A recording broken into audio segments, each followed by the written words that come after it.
All right, so let's say we have a capacitor. How about a 4 microfarad capacitor? And let's say we've charged it up to 12 volts, positive on this side, negative on that side. And let's say over here we have another capacitor. Maybe that one is 8 microfarads. And maybe that one is charged up to 2 volts. And we've got positive on this side and negative on that side. And then we decide to connect them together. Dink, dink. And so the question is, when the charge is done moving around, what is going to be the voltage and the charge on each of those capacitors? So the key to answering this question is to remember that when you connect two pieces of metal to each other, once they reach electrostatic equilibrium, they're going to have the same potential everywhere. So in other words, I like to shade when I draw circuits here. Whatever final voltage this piece of wire gets, this entire piece of wire, it's really just one piece of metal, is all going to have the same voltage. Likewise, if we think about, whoops, that wasn't supposed to happen. Likewise, if we think about this piece of wire right here, when everything settles down, it's all going to have the same voltage. So in other words, the potential difference across this capacitor, maybe we'll call it A, and the potential difference across that capacitor, they're eventually going to be equal to each other. So I'm going to write delta VA is eventually going to be equal to delta VB. And then since we don't know what those voltages ultimately are going to be, we can substitute for some things that we do know. Like we do know their capacitances.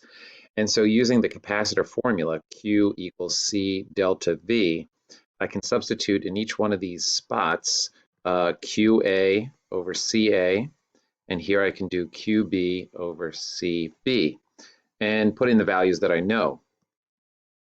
So capacitor A is 4 microfarads. I'm going to stay in microfarads there. Capacitor B is 8 microfarads.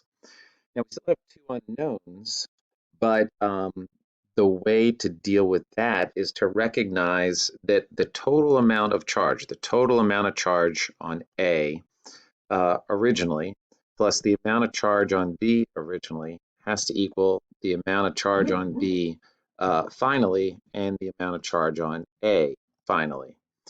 And so we're going to have to take a moment and calculate right now how much charge is on A and how much charge is on B, just using this formula right here, Q equals C delta V. So if we do 4 times 12, we get 48, and that's going to be microcoulombs because I was using microfarads. And if I do 8 times 2, I'm going to get 16 microcoulombs.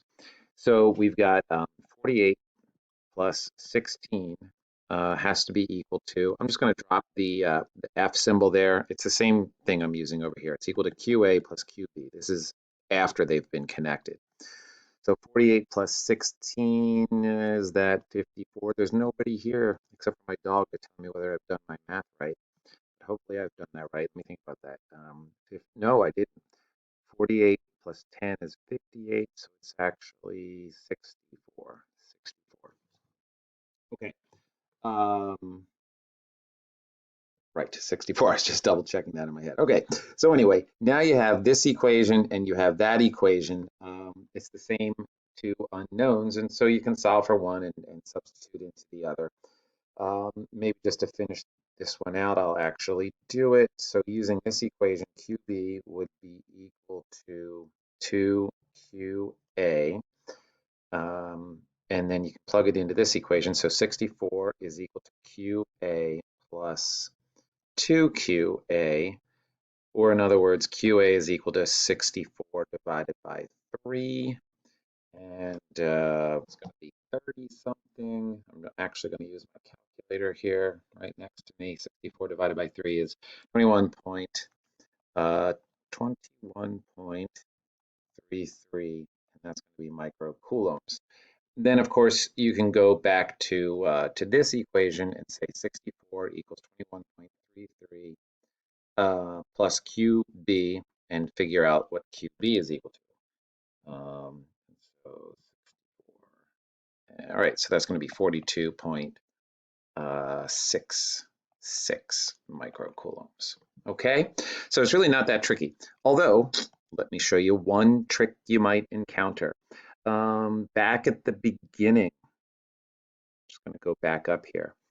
I could have, just to be nasty, instead of connecting positive side to positive side, I could have connected positive side to negative side.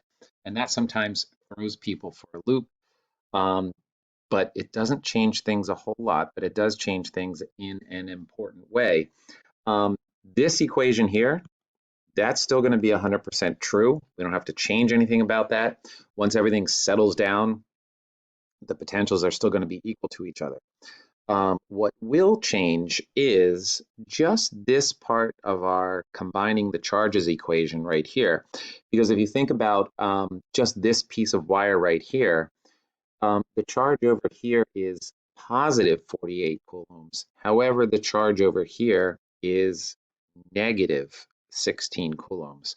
And so that's the only difference, that if you're connecting something positive to negative, when you do the total charge before things move around, one of them is going to be positive, the other one's going to be negative. It really doesn't matter which is which. Okay, so hopefully that makes sense, and good luck with solving those types of problems.